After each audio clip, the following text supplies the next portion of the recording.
Hi, it's Leela, the proud Poly Kinky Queer Slut.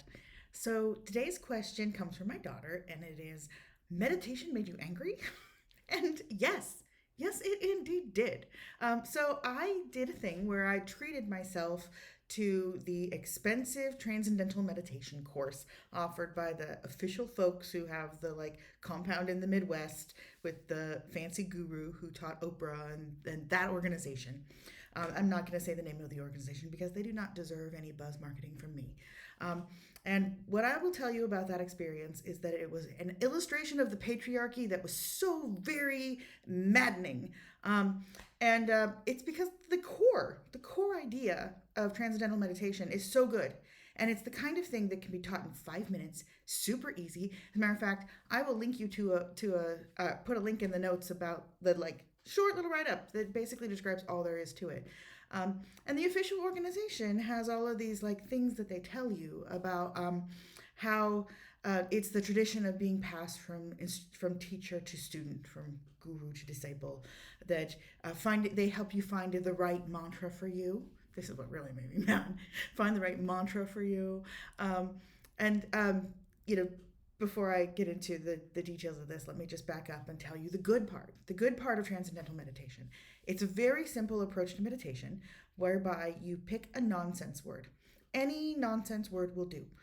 The official folks like to use Sanskrit sounds, but you can literally make up any nonsense word. And you sit in a comfortable chair with your eyes closed and repeat that sound or word or nonsense word to yourself.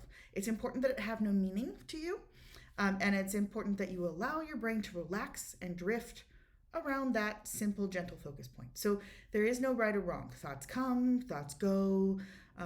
The goal is really to relax and unfocus. So by putting attention on gently repeating this nonsense word to yourself silently, you're taking focus around the other things that are active in your mind and calming your mind and nervous system. And it's actually fairly similar to some other kinds of meditations that I've done, having to do with relaxing your eyes and just observing what happens with that. It's somewhat the opposite intention of mindfulness meditation, where you're not trying to observe what's happening in your body and in your mind. You're trying to let it all relax. So that is beautiful. And frankly, that should be taught in classes with tons of people where, you pay $20 and you're one of 50 people in the room for the instructor to show you how to do it. What the organization did is, one, they charged me $900 freaking dollars, which is stupid. And two, they said that your instructor will help you find the right mantra for you. And make sure that you're meditating correctly. And for something that it's supposed to be impossible to mess up, there sure is a lot of emphasis on how to do it correctly. And frankly, elements of brainwashing and patriarchal teaching methods of "you shall do it my way and no other way is the right way for you."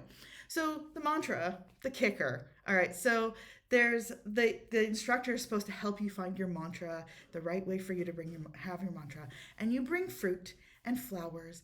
And my assumption was that these sensory things were going to help me find the sound or nonsense word or whatever that was going to most help me expediently tap into that calming sensation in my body. But no. There was a ritual that was nice.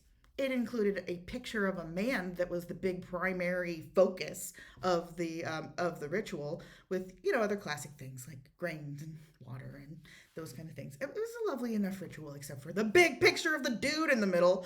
And then later, I was like, I don't really like my mantra when I got home, so I was just Googling example mantras, and you know how they picked mine?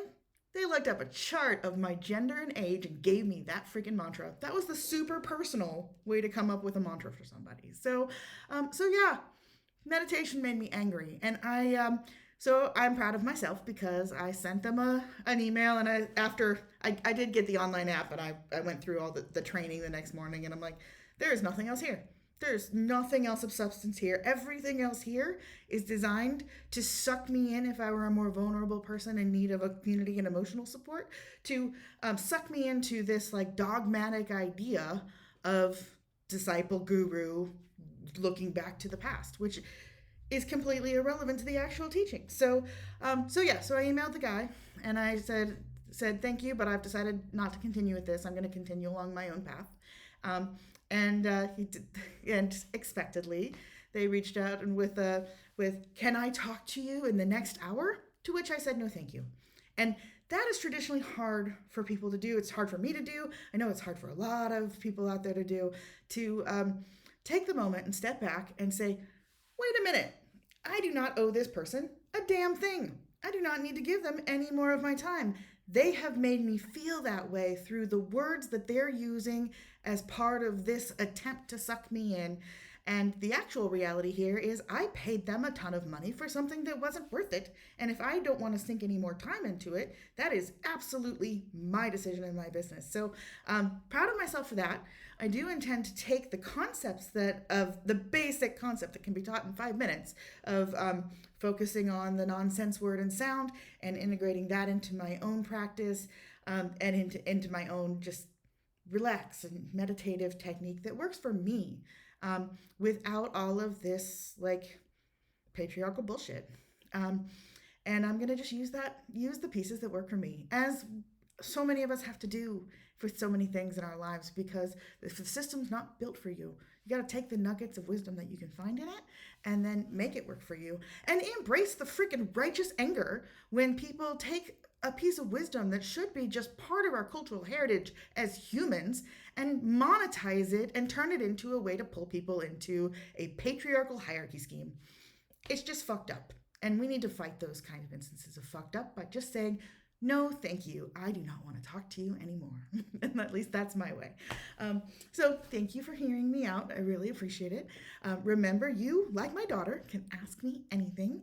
And thank you very much and have a great day.